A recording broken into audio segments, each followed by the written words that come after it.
you got to have something going on that allows you to either be a producer, an owner, or a boss of something. You have to own something because making it on a paycheck just really doesn't work in America, especially for people under the age of 40.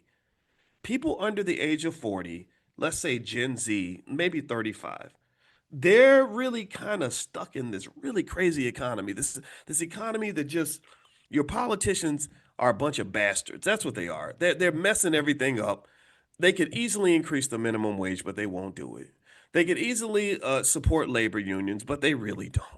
They could easily tax wealthy people a little bit more so that there'd be a little more money floating around, but we don't. We'd rather have some guy in Elon Musk who has more money than most nation states, right? And for whatever reason, we feel it's bad to take $20 billion away from a guy that has 400 billion in his pocket.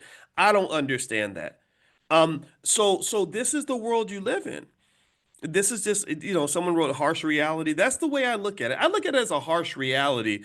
And I think that if I offend you, I apologize, but I probably offend people because I'm not getting into the whole whining and crying about it. I just want to solve the problem. That's what I do. And so the solution is when you're training the kids, you got to train them to be on both sides of the fence. The seesaw has to be balanced. You can't be all consumer and not a producer. You got to be a consumer and a producer. You can't be all renter and never the owner. You got to be the renter and the owner. You can't be all employee and never the boss of anything. You should be a business owner on some level. It doesn't mean you have to be an entrepreneur. Let's be clear. Do you understand? I have to make this clear because people run around and they like to spread fake news. They like to say, Dr. Boyce says everybody should quit their job and start a business. Do you understand what me when I say you don't have to be an entrepreneur to be a business owner? Can you give me a yes in the chat? Because I need to feel better this morning. Give me a yes in the chat if you understand when I tell you that you don't have to be an entrepreneur to be a business owner. Some of y'all maybe aren't interested in running a business. Some of y'all aren't, honestly, some people are just ain't got what it takes. It takes a lot of thinking and stuff. Not to say you're not thinkers. I'm not saying you're not a thinker. I'm saying, you know what I'm trying to say. I'm trying to say it without insulting nobody, but you know what I mean. Some people ain't really built to go do what entrepreneurs do. But there's a lot of ways to own a piece of a business. Like if you start buying shares of stock, then you're a business owner.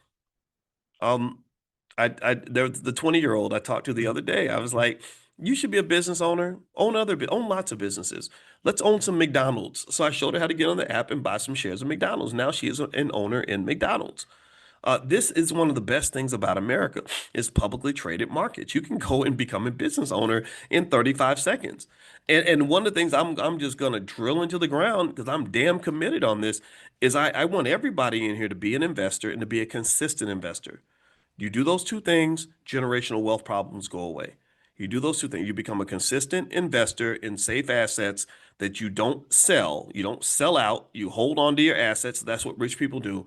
That'll increase the wealth of the people that come in this room. There will be billions of dollars in wealth just in the space of the individuals that are here. That literally, that's I know the math. This is how easy it is, right? So really, when you talk about black wealth, the secret of black wealth is that there really is no secret. There is no secret to building black wealth. There's no secret to closing the racial wealth gap. There's no secret to ending poverty for individuals and families that want to end it. It's not a secret. The secret is that there is no secret. But everybody wants you to think it's a secret. Everybody wants you to think it's hard, that it's impossible.